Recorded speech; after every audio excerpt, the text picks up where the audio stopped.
almost like how drugs are, you know, how something can be a gateway drug to something else. It's like you start stealing on this little level, you just elevate it to other things, man. What else you can get away with?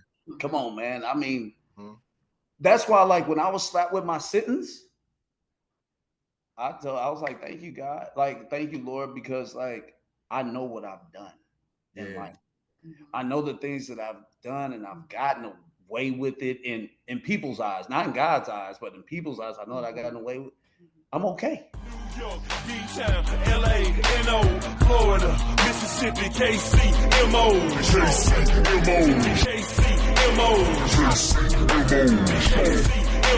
Show 'em what you stand for. Show 'em what you stand for. Show 'em what you stand for. Chi-Town, Tennessee, Carolinas, Alabama, Oakland, St. Louis, Detroit, Atlanta. Show 'em what you stand for. Show 'em what you stand for. Welcome everybody to the Kings Can Move On podcast. You have the extraordinaire Frank the Tank, aka Big Reno, Kansas City's finest. What's happening? What's up? What's up, everybody? It's your boy Lil J, aka Wood. Another podcast. One more again. What's up, dog? Nigga, that wine is nasty. I'm gonna drink it, but it's nasty as hell. I don't never like no red wine, but I'm going on a cruise next week. So I had to, you know, you can sneak some. I mean, you can put 2 bottles of wine in your shit, but I'm trying to sneak it. I bought me some little things, the sealers again. So I'm gonna fill this up with some vodka or something. Did you just interrupt my fucking intro? Talk about your yeah. Did you really interrupt my shit so you can talk about your damn cheap ass wine? Yo, Shan Pipple. Nigga, if you don't shut the hell up.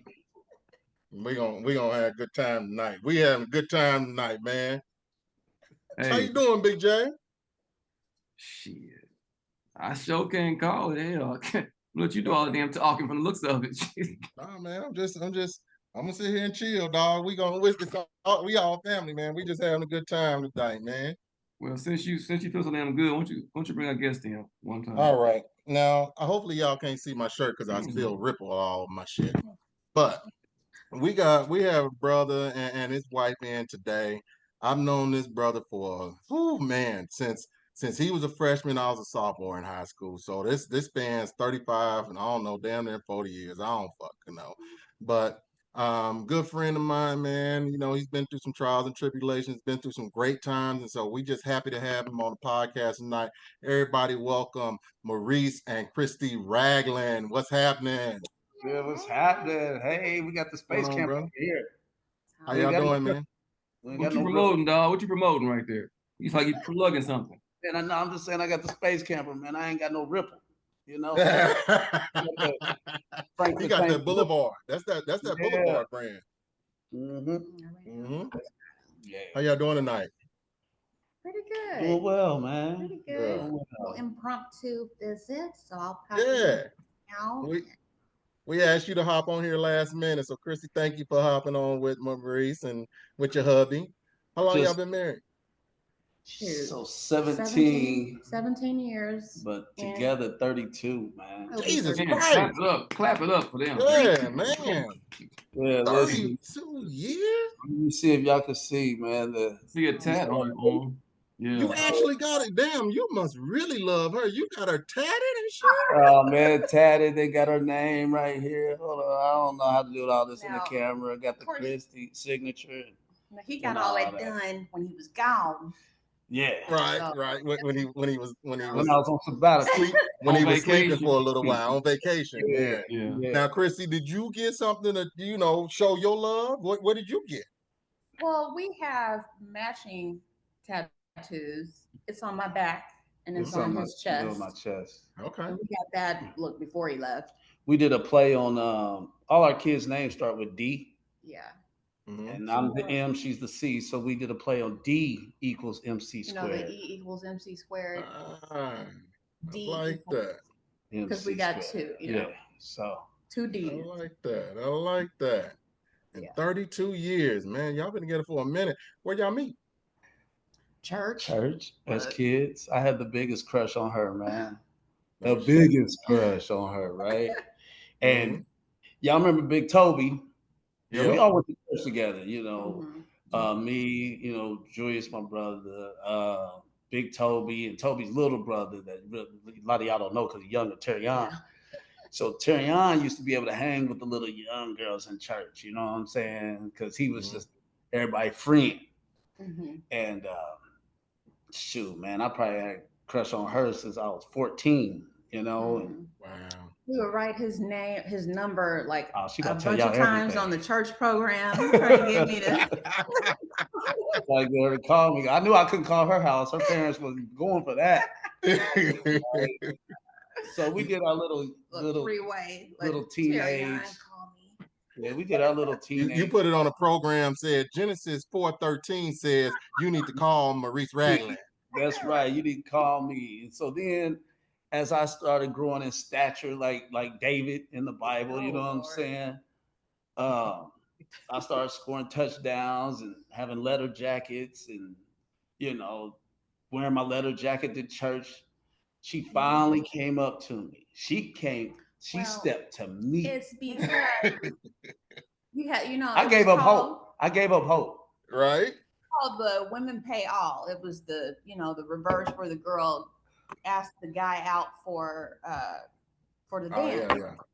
So I'm like, I know Maurice will go with me. See, she has. So I mean, I had the crush on the girl since I was like 14, but now I'm 17. You know, I'm a senior in high school. Feeling yourself. You know, I was a junior, yeah. And, I'm trying to see which college I'm gonna go to and stuff like that. And she surprised me one day after church and said, "Hey, will you go to this dance with me?" I said, "Hell yeah!" I was talking about, "Hell yeah, I'll go." But I didn't know it was gonna lead to this, you know. Kids, and now we have 3 grandchildren, you know. That's what's up, man. It's been a blessing, but it's all real talk. It's all props to her. It is. She held it down.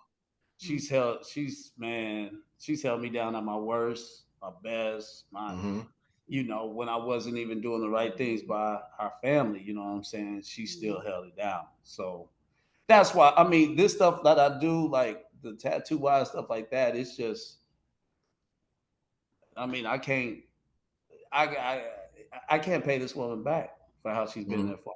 You know what I'm saying? That's what's up. That's real talk. That's what's up. I commend you for that. That's where we're at. And again, the award goes to her. Props goes to her. Hey, props. You held the family down. That's what's up. Yeah. I'm trying to do my best. But go ahead, Wood. No, that's dope as hell though, for real. I mean,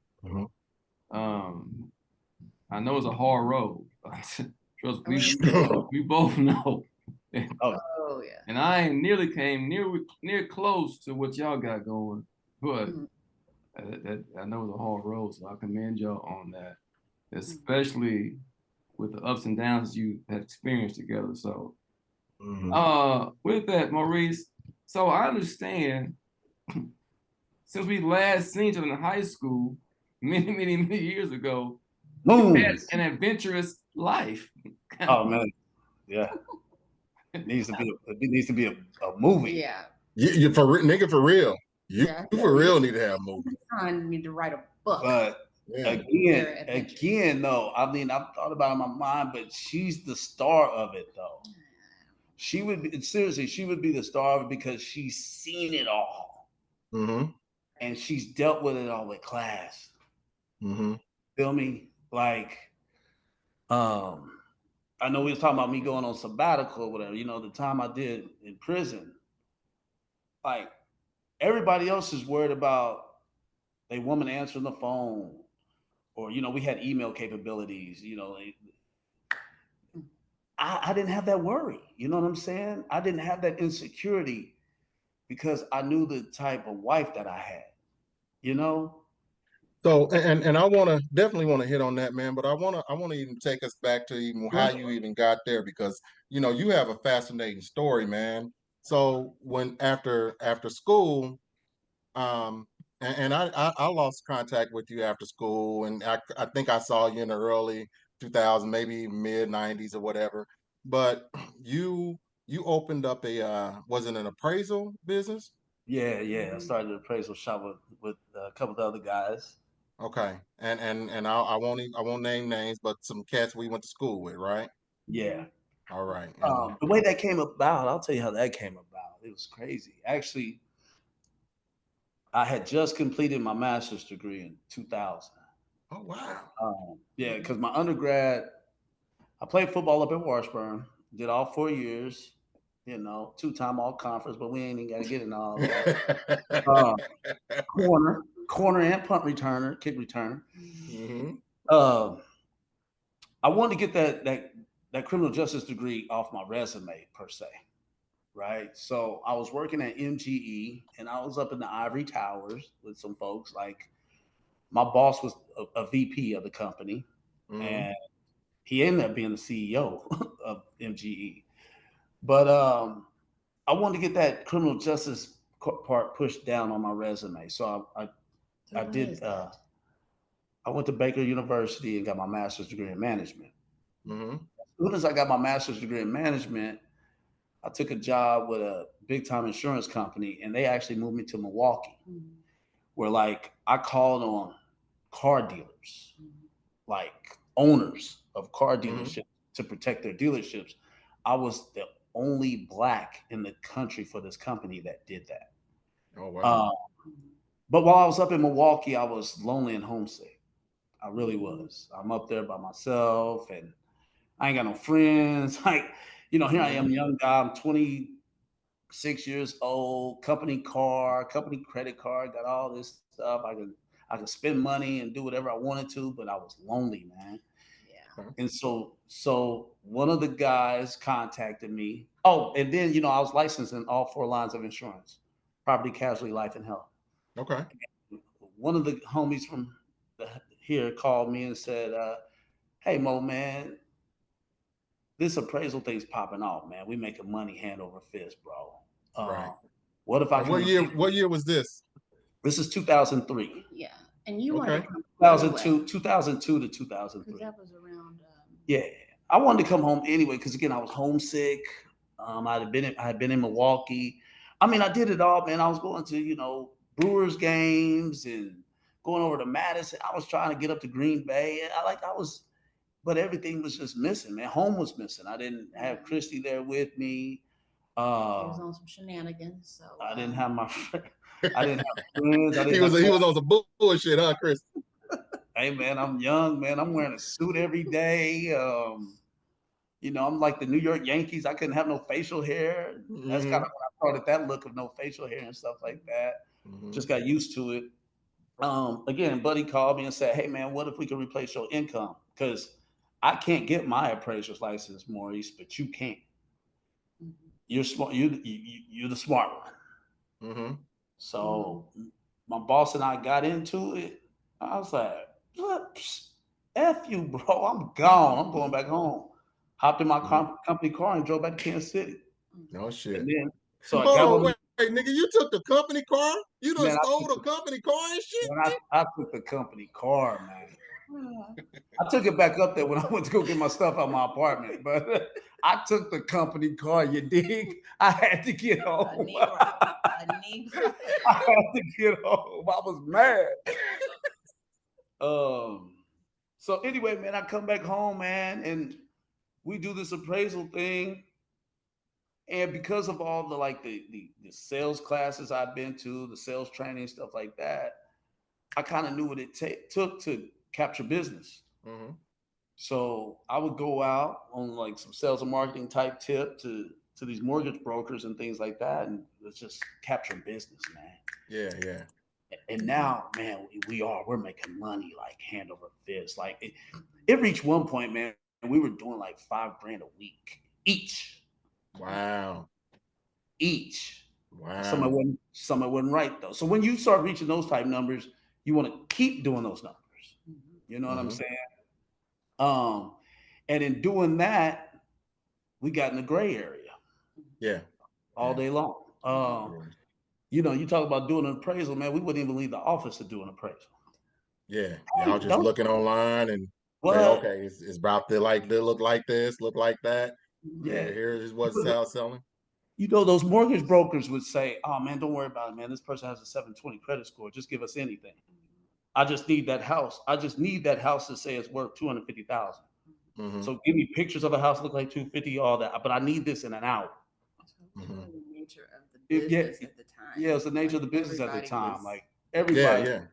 Because you talking about early to mid 2000s, right? Right. It was early to mid 2000s before the housing market crash happened. And you knew the crash was going to happen.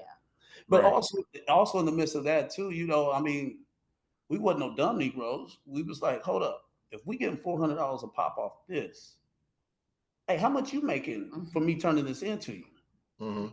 So I had a guy that showed me the ropes on how to do mortgage loans too, and he was like, "Oh man, on this deal, man, I'm gonna make 3 points on the front. I'll make 3 more on the back, man. On this deal right here, I'll make like 12,000." I was like, "What? I'm doing this stupid thing for you for $400? Yeah, you hitting it for 400? Yeah. And you make it 12? Nah, man, cut me in or cut it out. You know what I'm saying? You know, so." You know, so I had a guy show me the mortgage business side of things. So now me and the partners, we got a one-stop shop. If I ran an ad in the call paper, bro, and it popped off like nobody's business. So we got the appraisal that we got the mortgage loan, we got the appraisal, we got everything, one-stop shop, we're gonna get it done. Greedy.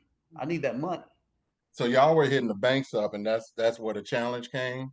The banks caught on to it, or y'all connected with the banks started catching on. The banks caught on through the appraisals first, because somebody who we did slice out the group, we did. I wish the feds was listening, then, but they weren't. They didn't care. But it was somebody we sliced out the group who was committing identity fraud. On like real people's names and stuff like that. Like me and the other guys, we were making up fictitious names. When we did something bogus, we knew was bogus. You know, we like Married with Children, right? So Al Bundy. So we didn't want to use the name Al Bundy on the appraisal. So if something bogus went out, we called it Robert Bundy. And the banks took it. Oh, wait a minute, Maurice. They were greedy. So I can follow this. So you're doing appraisals, you're doing mortgage loans, and so you're not actually doing appraisals, right? And for getting the numbers, you're just making up fake names, but for real addresses, for real loans. Yeah. People, you know, man, people were coming to us because they go to Bank of America, you know, of course, mostly minorities. Okay. They still got, you know, 650 or so credit score. They ain't got the 700, 720, nothing like that, but they pay their bills. And if they could get that refinance done to consolidate all their credit card debt, to consolidate their car and stuff like that, it's putting them in a good position. You know what I'm saying? But Bank of America denying them, US Bank denying them, Countrywide, all the big people were denying them. But we had a way to get it done. You know, so we'd hit the number for them. That's when we learned a lot about PMI, that post-mortgage insurance, where you either putting 20% down on a house or you're paying insurance until you get 20% equity. 20% down, yeah. Right? And so that's why we would bump people's appraisal to cover that 20%. Okay? So you're doing this, and Chrissy, I want to ask you at this time, because y'all together at this time, you know, did you know about what Reese was doing, or did you have an idea, or were you just like, hey, my man is taking care of everything, my man bringing home the bacon, and I don't give a shit what he do as long as that bacon keep coming? I think a lot of it, I really wasn't aware of what he was doing, but I think I knew some of that there was some gray, but I didn't know the details and all of that of what was going on. Yeah, bottom line, we thought if anything come down, we're gonna get slapped on the wrist. Like, hey, stop doing that. Okay, stop doing it. We'll stop doing it, mister. We didn't know the alphabet boys was coming after y'all. Yeah, we didn't know it was gonna be the Alphabet Boys. Didn't know. And one thing I want to hit on, man, because one thing is just vital in this. You, true enough, you was doing your shit. You were doing more of the white collar shit, but that's no different than than a dope game. You know what? I'm in the dope game. My woman really don't know. She know I'm in the game, but she really don't know what I'm doing. And it sounds like that's where y'all were at this time. Like you need, you're trying to kind of tell them you need to watch yourself, but at the same time, I mean, like during that up. period, I bought a house out in Grandview from a dude I knew, right? Mm-hmm. And when it got to closing, he was supposed to be kicking me back like 10 grand off the deal. But when it got to and I was naive to this. I was ignorant to the facts. And when it got to closing, he said, "Hey man, that 10 grand, I just can't give it to you. Like, is there anybody you trust that I can send the money to?" And I told him, I said, "Oh yeah, man, you can send it to my girl." You know what I'm saying? Like, put the check in her name, whatever the case may be. Well, years later, when the feds indicted me, we don't know, but they brought that check up to her in her face. And we're like, "Hey, by you cashing this check, you participated in all this stuff." And that's why I was like, "Oh, okay, man, stop it. And leave my wife alone, man. She had nothing to pressure." Yeah, they were just trying to put pressure for me to plead guilty and stuff like that. So it was just like there are certain things that you were kind of naive to, unfortunately, and you just don't know that you're playing a big boy game in the end. Yeah, you just think you're getting money, and it becomes like an addiction, a drug. Like, oh man, it ain't no trip, man. I can go to the casino and blow $2 grand, and be like, oh man, Because see, then we started being like, I started telling the guys like, "Hey man, if we're gonna do this bogus stuff, quit charging $400. Tell people to bring you $1,000 cash." You know what I'm saying? And people would, because again, they're making 10 grand or more on the loan, so they ain't got no problem dropping off $1,000. So So what was the ultimate red flag, and what was the actual charges that the feds brought against you, Mo? They ended up charged with money laundering, wire fraud. And so you brought up something about the dope game, right? It being like the dope game. You look differently in prison, though. You look worse in prison and re-entry back into society by committing fraud, rather than being a drug dealer. You look different in prison? Both in prison and back here in re-entry into society. It's like, what? You committed fraud? Like, you'll lie to people? At least the drug dealer won't lie. You know what I'm saying? Like, man, when I first got home, it was tough for me getting a job.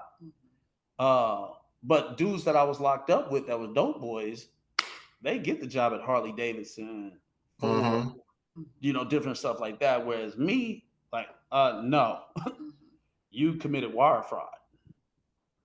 Like, wow. Well, they figure they can't trust you because you're a liar and a thief. So, at least a killer's a killer. But, but I know what a killer gonna do. But you lie and steal. And see, that's more of a, to me, and in my opinion, that's more of a systemic thing. That's more of a white thing, because and I'm not true enough. I love all races. I don't get it twisted. I do love them all. But it seems like the older white people, when they looking at it, they're looking at, okay, crack cocaine and selling dope.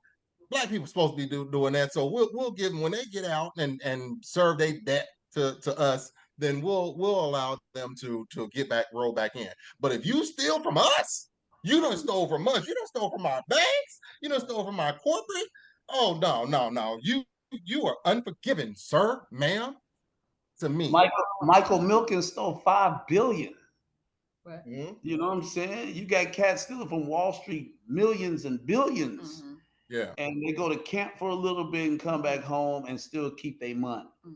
It's just that they they blamed the whole Kansas City housing market crash on us, the Negroes, on the blacks. But none of the white folks that we were in with, none of them got charged. I'm blaming you too. Because I was good in the mortgage industry back in 2005, 6, and 7. And when that shit blew up in 08, and at the end of 07, 08, I was like, damn, my shit went from here down to here.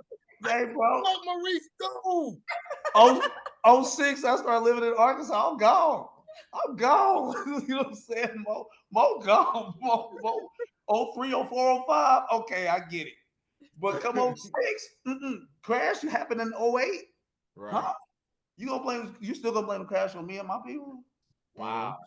Did you feel like the heat was coming down at that time when you moved out of here? Hey, bro, to be perfectly honest with you, I met with this crazy story right here, man. So I'm out at Dewan's shop. Y'all know. I'm out at Naps. And I had like a standing appointment on one of the days of the week. So anyway, I'm out there get my hair cut, and Dewan's phone ring in the business. And excuse me, I hear Dewan. He's like, yeah, okay. No, he ain't here. But so what it was, there was an Overland Park detective. He an old Eagle. He an Eagle from like 86 or 87. Oh wow, okay. He worked for Overland Park PD. And he went out to Dewan's shop and all this other stuff. But he was part of this task force that was investigating us. He called it. He knew I had an appointment out there at that time, and he called Dewan to ask if I was there. So when Dewan got a phone, Dewan was like, hey man, that was such and such asking if you was here. And I think I know what you're talking about. Somebody we went to school with, right? No, he was older than us. But did his little brother go? Yeah. Okay. All right. His initials are BP. Okay. Yeah. Okay. So anyway, man, and then y'all, when I tell you this story, this is me. Like, you know what I'm saying? So Dewan tells me that, and I'm driving back out to Lee Summit, and Terrell calls me. Terrell says, "Oh shoot, I'm sorry, I'm saying that." My boy called me. He says, hey man, I just got through having a meeting with Secret Service. They came by my house and picked me up and blah, blah, blah, blah, blah. He said they was trying to get with you too. I said, for real? Now it made sense about why dude called looking for me. Because they went Secret Service? They went by my crib. But I was already gone out to Olathe. You know what I'm saying? So they couldn't. And he called out there looking for me. D had my back, you know. So he said, hey man, they want to talk to you. I said, well, I don't care. Give me the number. So boy gave me the number. I called him. I said, what's up? I was like, what's up, BP? What's happening? He said, oh man, I'm here at Gates. I said, if you buying, I'll be there. Said, okay, come on by. We at the one on State Line. So I go over there, meet him and like 4 other cats from different departments. Right? And I'm just sitting there just like, I'm not oblivious. I know what's going on, but I act like I don't know. I'm like, yeah, so what's up, man? Yeah, let me get a mixed plate. Blah, blah. Like, I just did the whole thing with him. Sat down, ate with these dudes, everything, man. I said I ate with the cops, everything. So then he said, hey, you know, got some questions for you, man. Can you come over to my office and blah, blah, blah. I said, yeah, bro, but first I gotta get some gas. Just come me across the street. You can follow me, whatever, man. Man, I go get gas, man. They follow me over there to the gas station. Then I go out to Overland Park PD.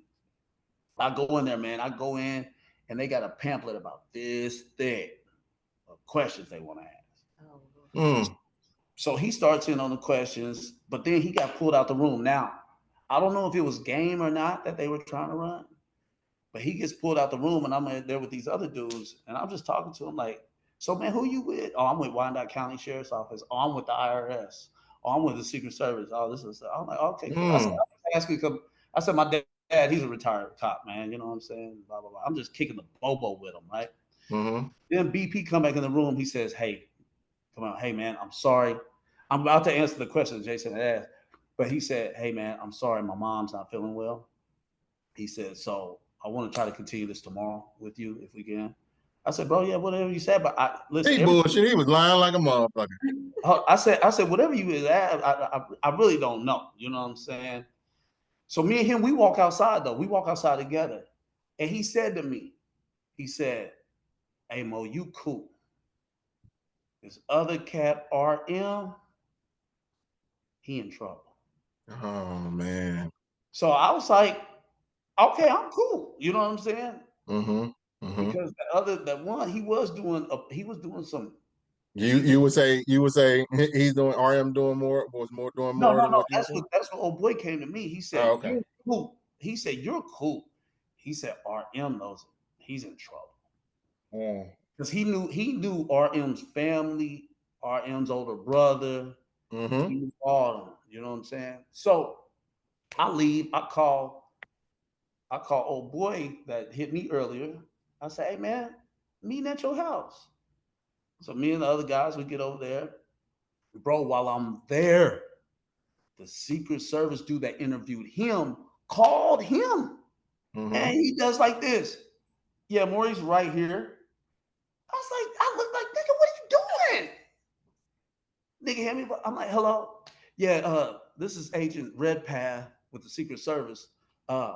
You weren't being forthright with my guys today.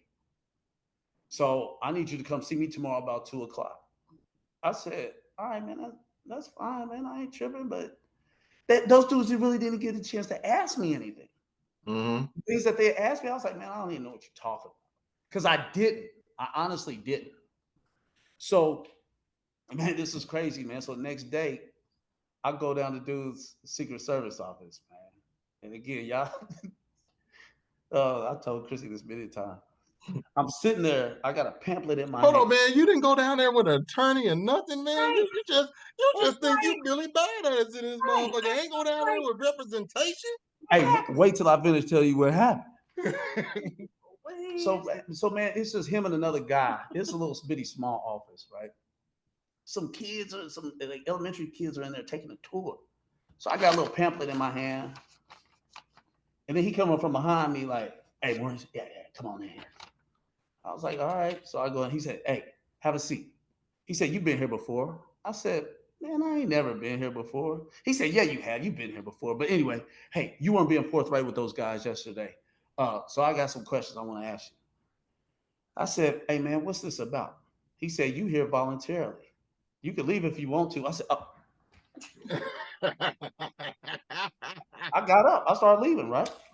When I get to the door, he said, "If you leave, you're going to be sitting in jail next to such and such." I said, "Oh, you asked about him?" I said, "Man, listen, I don't know that dude business like that," which I didn't. Mm-hmm. Who they were asking me about, I did not know how he operated. Mm-hmm. So I said, "All right, I'm gone." So I started leaving. I was in there 30 seconds, maybe 45. I'm walking down the hallway, leaving. I still got that pamphlet in my hand. Man, he came, reached over my shoulder and said, "You're not worthy of the Secret Service." I turned around, I giggled, I chuckled, I said, "Okay, man." And I left. Worst mistake I could have ever made.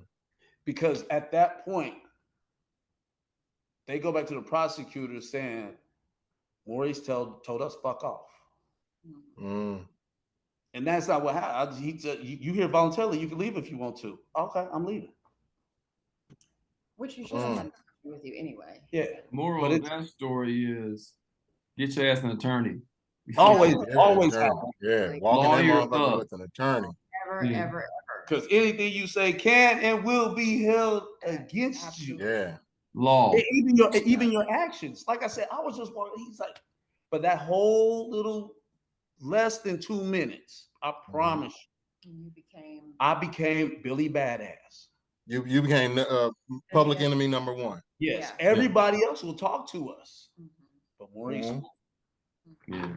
So, okay. So it didn't go well for you, clearly. And you ended up serving some time, right? Yeah. How many years you served, Mo? 6 years and 1 week, 2,099 days. And it was Fed time. So where were you at? Leavenworth or what? Or no, so I started my time in Texarkana. Okay. Then because we were in Arkansas. Wow. Well, I mean, that's they got you in Arkansas. Okay. But I was in Texarkana, and then I had a chance to transfer, and I thought about coming to Leavenworth, but I didn't want to be at home like that because the wife and the family, they would come visit me like once a quarter. Mm-hmm. And it all worked out good, man. Because like when you're in your routine, you're in your routine. Like you want to keep that going. And so like our anniversary is August 26th. So Labor Day weekend, wife comes Happy down. belated anniversary, by the way.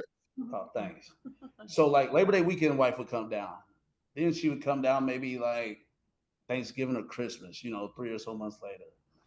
Then it'd be maybe like a Valentine's Day visit, and then maybe like my birthday in May visit. You know what I'm saying? It would be stuff like that where it's something I could look forward to for those weekends. Mm-hmm. And then I got enough in me. But once my tank start getting low, they'll be back in about 3 weeks. Okay, I'm good. You know what I'm saying? Family will be back. You said it was too hard to be so close to home, but not really. Yeah. So being in Leavenworth, I knew would be tough for me. Mm-hmm. Plus, we had a small child. We had a small girl. Mm-hmm. And even coming to see me so I went from Texarkana to El Reno. I chose to go to El Reno in Oklahoma. Where is that? It's up right outside Oklahoma City. Yeah. Okay. I chose to go there instead of Leavenworth when I got transferred because, again, now I'm 5 hours away from home. Mm-hmm. I'm not 10 anymore. Mm-hmm. But I'm not in Leavenworth because our little girl, every time she would come, and it'd break my heart when she'd be like, "Daddy, you coming home with us today?" Mm-hmm. And it's always, it's always no, And so I know they would have come to see me more often in Leavenworth. And they had that CDL program. Yeah, and El Reno had a CDL program, which I wanted. Okay, nice. Yeah, I wanted to take their CDL program, but as soon as I got there, they quit it. Damn, Christy, I want to ask you a question. So with him being in there that time period, how was that on you as a wife and as a mother? It was very hard. I mean, I think, when I married him, I said vows and I meant those vows. I didn't know how far those vows were going to take me, but I knew that regardless, I was planning on being there. He had even talked about us getting divorced. Like he was like, I don't want you to go through this. I don't want you to, have to, all this affecting your life. He was like, I wouldn't have even get married if I knew you were going to have to. If I knew I was going to get indicted and stuff. Go through all of this. I didn't get indicted until 2007. Yeah. Oh, wow. For stuff that happened in 2003, 2004, 2005. Right. Wow. We got married in 2006. And then like I said, last I knew was Maurice, you're okay. Mm-hmm. Other people are in trouble. Mm-hmm. So I was like, okay, let me go on with my life. Mm-hmm. And that's why, I ended up taking a job with Philip Morris. Yeah. And they moved me to Arkansas as a territory sales manager. Mm-hmm. You know what I'm saying? Mm-hmm. So, Christy, was there at any point in that 6 years that you did think, man, this is not what's up? I may not be able to do this. Never. That's what's up. Where your sister at, Christy? No. You know what? I'll be honest with you. I'm dating somebody, and she a ride or die too. I feel so. I commend you for that, man. For real. It's a lot of men look for something like that, and a lot of men don't find it. I mean, it's in my opinion, it's rare. Jay, do you know something different? Is it common or is it rare to find a woman that'll stick with you through that time period? Well, I don't know. I ain't never stole for no damn body like Maurice did, so no. Like I said, these are all jokes. It started at Bannister Mall. Hey, well, in that case, that case, no, hey, I put the fifth. Please, the fifth. What do people feel? Yeah. Hey, Christy, I'm gonna tell you a story real quick. I don't know if Maurice told you this story, but all right, so I'm gonna check this out. One day we like in the summertime. This was right when football season started. I think I was a senior at that time, or juniors, and Maurice was a junior, was a year under me. We after practice we had 2 days, And right in between practices, I guess we was talking about it or some shit. We decided, our dumb ass, young ass, we decided to go up to a store out here in Grandview and steal, and everybody just go in there and take and get the shoes that you want and just run out that motherfucker. That's So right. this is what we did. It's about, I don't know, it's about 5, 6, 7 of us. It was a lot of us. So it was like, they can't stop all of us. So we go in there and do our thing. Everybody got the right shoes. Everybody got the right shoes except Frank the Tank. Reno walk out with 2 damn left feet. The only one out of everybody that walked out with 2 damn left feet. And so I'm like, you know what? I got 2 left feet. I'm still gonna rock these motherfuckers anyway. Rocked them for about a day or two. What we didn't realize was one of the cats that we went to school with worked there, told on everybody. Next thing you know, Grandview PD knocking on my door. My daddy like, yo, brother, if Reno going to jail. He let him take my ass down. I had to pay for the shoes. My daddy made me wear them damn 2 left feet at the same damn time the next day at school. Yeah, but this was the shit that me and Maurice and the other cats did. That's the shit that we did. Hey man, y'all gotta understand, man. Yeah, I got me and a couple other cats, man. We got caught stealing when we were 15, right, at Bannister Mall, trying to be slick. Mm-hmm. So after that, it ain't like we quit stealing. We just started running. That was it. I mean, that was the difference. Yeah. But then, you know what? If you don't nip that in the bud, though, seriously, it becomes elevated. Yeah. It's almost like how drugs are. You know how something can be a gateway drug to something else. It's like you start stealing on this little level, you just elevate it to other things, man. What else you can get away with? Come on, man. I mean, that's why, like, when I was slapped with my sentence, I was like, thank you, God. Like, thank you, Lord, because like I know what I've done in life. I know the things that I've done, and I've gotten away with it in people's eyes, not in God's eyes, but in people's eyes. I know that I gotten away with. I'm okay. I was like, I'm okay with it, because again, I knew I had something solid here at home that I didn't have to want for nothing. And it just made life so much easier for those 6 years, man. How was your transition? How was y'all's transition when you came home? That was a honeymoon at first. What you talking about? It was a rock'em sock. It was a rock'em sock'em. In real life. But we were staying with her parents. Like, that's the thing about it. Christy moved in with her parents. Yeah. She was living with her parents when I went off. Yeah. And they're great people, man. They're great people. Yeah, I mean, I had a baby who's Drew was what, 1? A little over a year. Our baby was a little over a year when I left. Yeah. So I mean, I was still visiting him. I mean, I'm changing diapers and formula, to go visit him. Yeah. So I mean, her parents were great. Everybody was great. So, but while I was gone, Christy was also saving up so we could purchase the house that we're in right now. And so coming back, I mean, it was good. Plus, like, while I was in, I met some good people, man. Like, that's what everybody. I had the wrong perception of prison. Wait a minute. Time out. Talk to me. You wait a minute. You said you met good people in prison? That what you said? So let me. Hold on, nigga. You act like there ain't no good people in prison, John. Hey, tell you what. I don't want to find out, nigga. How about that? I don't want to find out at all. But let me ask you this, Mo. So I don't want to get to the details of being in prison, but going in and coming out, did it change you? If so, in what way? Wow. So going in, it goes back to like when I got my master's degree and stuff like that. I kind of like came out of my shell and came into just a different person that, like, I got along with everybody, right?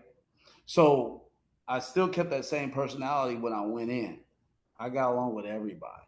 Like, I was almost what they call them cars. Oh, you in the car. Like it was almost like I was leader of the cars. Plus, I was in shape. I show up on the yard in Texarkana, and first day there, I get up under the bench. I throw up 355. So other people are looking like, "Hey, who's this nigga just came in lifting 355?" You know what I'm saying? So like people want to work. Can't take his cigarettes. Huh? Yeah, you can't take his commissary. Don't ask for his cornbread. You know what I'm saying? So like I had people that like wanted to work out with me and stuff like that. Then they saw I had some intelligence about myself. So when I was in there, the prison itself was set in what they call ACE classes, and they set up an ACE class for like personal finance. And so once again, they let me design the class, and I'm pretty sure they still teach it to this day. I was able to design the class, I just wasn't able to teach the class. So again, then like we had sports there. We had softball, we had flag football and stuff like. I was dominating the flag football stuff, and I'm almost 40 years old, still out there dogging people out, and calling plays and everything. Everybody thought I played in the league and stuff like that. You know what I'm saying? And just running circles around Crips and Bloods and stuff like that. You know what I'm saying? As an older cat, and that just with all of that together, just it gives people a reverence of you. You know what I mean? Not saying people were just. I was cool with people. Well, I mean, I think you're a natural leader anyway, and so I mean, it was going to be the same thing anyway in there. So, but I think the thing too, when it comes to prison, like I mean, I'd never been inside of a courtroom, let alone gone to a jail before dealing with all of this. You ain't never got no ticket. I got a ticket. She always gonna pay that lawyer real quick though. Yeah, I'm and so I think you in your mind you have a vision of what prison is and what people but that wasn't the case. I mean, you saw literally everything: white people, black people, Mexican people, old people, young rich people. I mean it was everybody. Yeah. Do y'all remember? Y'all remember like when those KU people got indicted? All those people from KU from selling tickets and stuff like that. Oh yeah. Yeah. One of the people is one of my best friends now. Wow. Like, you start hearing his stories. I mean, like, man. I mean, it was doctors and lawyers in there for I mean, it was a little bit of everybody. Everybody wants to go home. Right. Don't get it twisted. So even first of all, nobody, like Jason said, nobody wants to spend one day in jail. Nobody wants to get a prison sentence. That's just let's just call it what it is. But when you do, okay, now I want to go home. Like I don't. Who want to fight? You can have that. You know what I'm saying? There's gonna be some people that are like, well, man, I'm gonna do my time how I want to do my time. So let me get a cell phone. Let me get all this stuff. Blah blah blah blah. Well, once I heard that a cell phone gets you 18 months.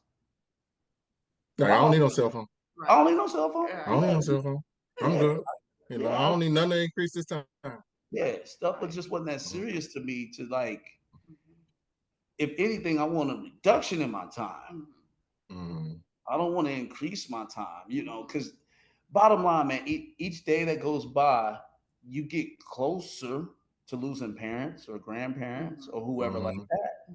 So it's like, because your grandfather passed away. Yeah, my grandfather passed away while I was gone. My first year. You couldn't go. Yeah. To the funeral. So, it's like, man, you want to let me get back out.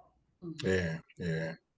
Let me get well, back man, and I'll fast forward because I mean, I definitely want to have you back on and talk about more, but I just want to fast forward to today. What are you doing right now? Just since you made that transition back from the government time, I'm gonna call it a government vacation, to back in the free world. What have you been doing with yourself since then? Oh man. Again, just with connections though, when I got home, I was able to get a job at Genesis Health Club. Nice. And but again, that was an inmate that knew an inmate who was the district manager who looking out for me because like, oh man, he does seem like a good dude. Gave me an opportunity.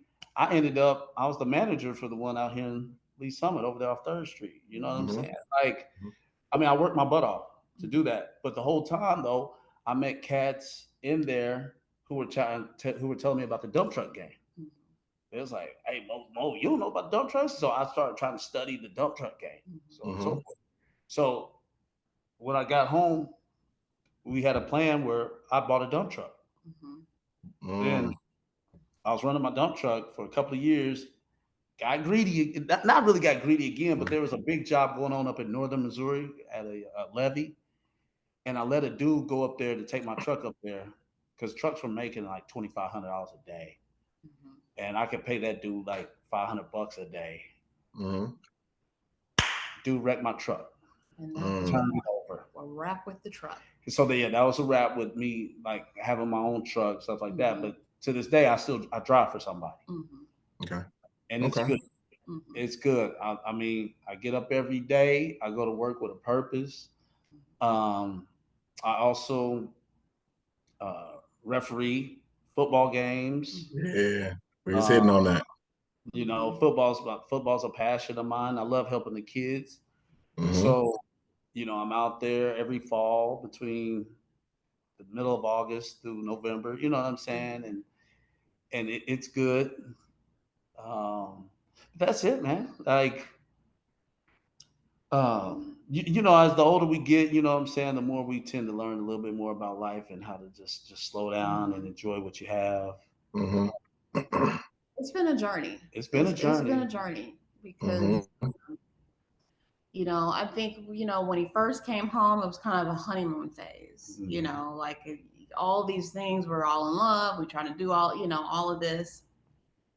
I mean, we were working off of one car. You know, we was working off one car. It was tough, you know, but doing all of that. And then, you know, I felt like he was trying to make up for time that he was gone. So, I mean, he was all about trying to make money. I want to do this for you. I want to do that for you. You know, give me just a couple of years and you don't have to work. You know, all of these things I think he was trying to make up for, which got him caught up in kind of some bad business decisions. And then, you know, some friends start coming home. You know, and then I think that was a little bit of a foray into back in the old days. Party. Yeah. Party. So that cost between us. But so we've been through some stuff. Yeah.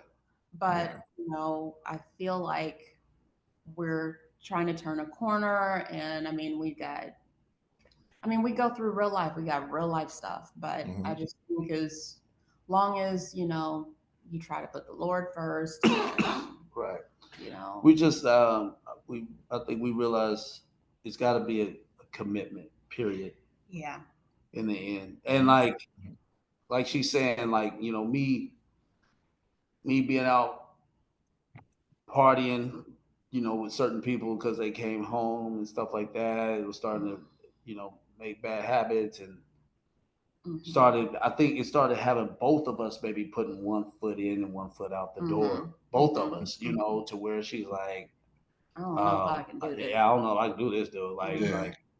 Like I stuck with your ass for 6 years. Now you pulling this shit. Come back home and start acting a fool. Yeah. And like I said, she's a rock star, you know. That's what's up, man. Sometimes, you know, it's like, man, is this really true? Like, she's really like this good. Like, I used to look for trouble for her. Like, I used to look for stuff. Like, girl, you got to be doing something. And nothing. Like, again, my wife. The thing about my wife's not a partier. She's not somebody that does a lot of drinking or anything like that. So it's not like I was gonna come home and be like, "Oh yeah, hey Mo, I saw your wife with Reno," or something. You know what I'm saying? We're opposites in a lot of ways, which can be a blessing. And I mean, obviously, it attracts you to that person. Because I mean, I came from a very conservative. My parents were very conservative. You know, your mom and daddy Republicans. They don't call themselves Republicans, but they act like it. Shout out to your mom and daddy. They raised a good one. There is a good woman. That's what's they're old school. Those Christians. Mm-hmm. They Christian are, folks, you know, but they're good, sweet they're great people. They're great people. But then I come from, like, my mama had me when she was 14. And I don't meet my daddy. I've known Christy longer than I've known my dad. You know what I'm saying? So it was great being involved with her and her family and stuff like that, just seeing really how the dynamic of that works. But then I got my crazy family, you know, my family, who's everybody's a teen mother, everybody's a teen father, everybody's just getting flying by the seat of their pants and stuff like that. Still got teen parents on my side too. Well, whatever. Yeah. But you know, it's just been like I've always had a great example in front of me. You know, and that's why she wasn't going nowhere. I wasn't letting her go. Yeah, I don't blame you, brother. I don't blame you, brother. That's your E. That's your E. Well, man, I definitely appreciate y'all coming and joining us this evening. I want to have y'all on for again, because I want to get into, you know, some more in-depth info for y'all, if y'all willing to. Yeah, because it's a lot. Y'all got a really good story, man, and you know, I think that people need to hear it to where they can understand. Hey, you know what? We're not the only ones dealing with this. We're not the only ones dealing with our situation. Yeah, even though the circumstances may be a little different as far as with white collar, blue collar, whatever the case may be, struggle or happiness, whatever. But I think it's a lot of it can be the same, and they can relate to it. So I appreciate that. Yeah, no, man. Like, yeah, anytime, man. I appreciate you guys, man. I think what you're doing is great. You know what I'm saying? Drinking Ripple while talking to people. You know what I'm saying? I didn't have my Moscato, but okay. Yeah, man. My acid reflux gonna fuck with me tonight, but I'm gonna enjoy this right now. It's all good. Yeah. We appreciate you guys. Jason, great seeing you too, man. You too, Mo. You too. And Chris, nice to meet you. You come in town, Jason. Come on, we all going to Johnny's Tavern, man. Johnny's Tavern, huh? I'll take him to Red Door. Jason don't like to come back to Kansas City too much. He's an H-Town boy. We already covered that in the pre-law. There's a whole lot of folks. It's starting to get like too cold up here right now. Yeah. But anyway, like I said, good to catch up with you, Mo. Yeah, a lot going on, cuz. A lot going on there, man. I'm glad you made it through. You're on the other side of it now, and it's good to see you doing well. And we up against it, man. So we better close this thing out, Big Frank. All right, Wood. Hey, y'all. You know what it is. Can't move on, y'all. We out. D-Town, LA, NO, Florida, Mississippi, KC, MO,